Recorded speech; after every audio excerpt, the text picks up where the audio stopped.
হুজুর আজ থেকে থাকবেন না, সবাই ওনার জন্য দোয়া করবেন। ইমাম সাহেবের বিদায় বলতে সাধারণত এই কয়েকটা কথাই শোনা যায়। না কোনো ফুল, না বিদায় সংবর্ধনা, না কোনো আর্থিক সম্মান, শুধু চুপচাপ বিদায়। কিন্তু টাঙ্গাইলের মির্জাপুরের এই ছোট্ট গ্রামে দেখা গেছে ঠিক তার উল্টো চিত্র। এখানে একজন ইমামকে বিদায় জানানো হয়েছে ঘোড়ার গাড়িতে তুলে। ছিল মোটরসাইকেলের মিছিল ও মানুষের ভালোবাসার ঢল। এর সঙ্গে তাকে পেনশন হিসেবে তুলে দেওয়া হয়েছে 9 লাখ টাকারও বেশি অর্থ। আমাদের মসজিদের ইমাম সাহেব দীর্ঘদিন এই গ্রামে ইমামতি করেছেন। এই ইমামতি থাকা অবস্থায় দীর্ঘদিন তার সাথে গ্রামের সাথে প্রত্যেকটা মানুষের সাথে পারিবারিক আত্মিক সম্পর্ক হয়েছে। আপনারা জানেন আমাদের গ্রাম একটি আদর্শিক গ্রাম। নতুন কহেলা আমাদের গ্রাম সাম্যের গ্রাম, আমাদের গ্রাম বৈষম্যহীন গ্রাম। আমাদের গ্রামে সকল সামাজিক সম্পর্কগুলো, আমাদের মসজিদ সকল পর্যায়ের মানুষগুলো অত্যন্ত শান্তিপূর্ণভাবে সৌহার্দ্যপূর্ণ এবং একটা আদর্শ গ্রাম হিসাবে অত্র এলাকায় পরিচিত। মাওলানা শাহজাহান খান একজন ইমাম, যিনি শুধু নামাজ পড়াননি, 3 যুগ ধরে ছিলেন গ্রামের আস্থা, ভালোবাসা আর সাহচর্যের প্রতীক। 1991 সালে মাত্র 600 টাকা বেতনে এই মসজিদে ইমাম হিসেবে দায়িত্ব নিয়েছিলেন তিনি। এই গ্রামে 34 বছর চাকরি করেছি। আমি অনেক 4 থেকে 500 ছেলেপেলেকে কোরআন শিক্ষা দিয়েছি, 1000 মানুষের জানাজা পড়েছি। এই গ্রামের মানুষ আমাকে অত্যন্ত ভালোবাসে।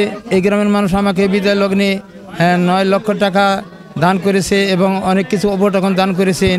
এই জন্য এই গ্রামের প্রতি আমি গ্রামের মানুষের প্রতি শুকরিয়া জানাই, আলহামদুলিল্লাহ। তার ব্যবহার ও দায়িত্বশীলতা স্থানীয় শিশু থেকে বৃদ্ধ সবাইকে আপন করে তোলে। বিদায়ের দিনে তাই তাকে তুলে দেওয়া হয় এক সাদা সুসজ্জিত ঘোড়ার গাড়িতে।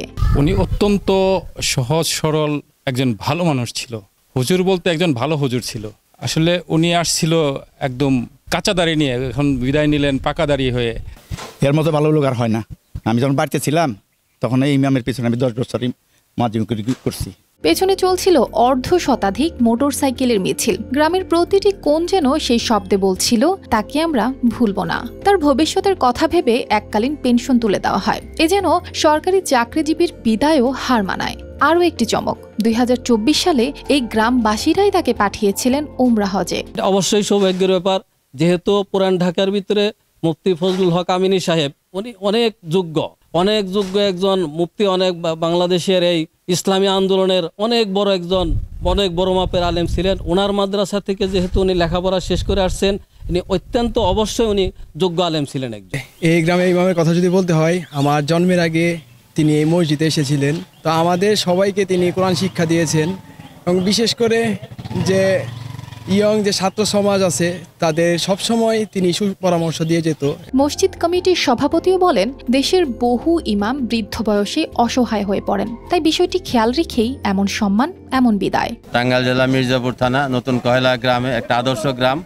এই গ্রামে মসজিদটা এত সুন্দর এবং এটা গ্রামের মধ্যে অবস্থিত হওয়ায় এর সৌন্দর্য আরও বৃদ্ধি পেয়েছে। আমাদের এই ইমাম সাহেব উনি 1991 সালের জানুয়ারি মাসে আমাদের এখানে যোগদান করেন।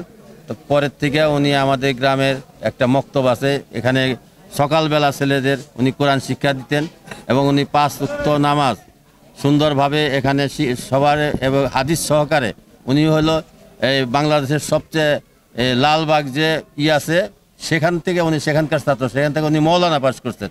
তারপরে উনি আমাদের এখানে যোগদান করেন। উনি সুদীর্ঘ 34 বছর আমাদের গ্রামে থেকেছেন। একজন অত্যন্ত সরল সহজ মানুষ উনি। ওনার সাথে আমরা আন্তরিকভাবে ছোটকাল থেকেও দেখছি, আর এখনও দেখলাম। আমি সভাপতি হওয়ার পরে ওনার সাথে আরও অন্তরঙ্গ আমার ঢাকা থেকে এসে ওনার সাথে আমি অনেক আলাপ করেছি, দেখেছি। উনি মানুষের হাদিস ছাড়া, কোরআনের আয়াত ছাড়া উনি অন্য নিজস্ব কোনো বক্তব্য কখনো দেন নাই। আর যে কেউ ডাকলে উনি যাইতেন, মানুষের বিপদ আপদে উনি সূরা ফাতিহা পড়ে বা ইয়াসিন সূরা পড়ে উনি ফুক দিতেন। আর এই গ্রাম তাদের ভালোবাসা দিয়ে দেখিয়ে দিল, একজন ইমামের মূল্য শুধু মসজিদের ভিতরে নয়, মানুষের হৃদয়েও। News desk, RTV।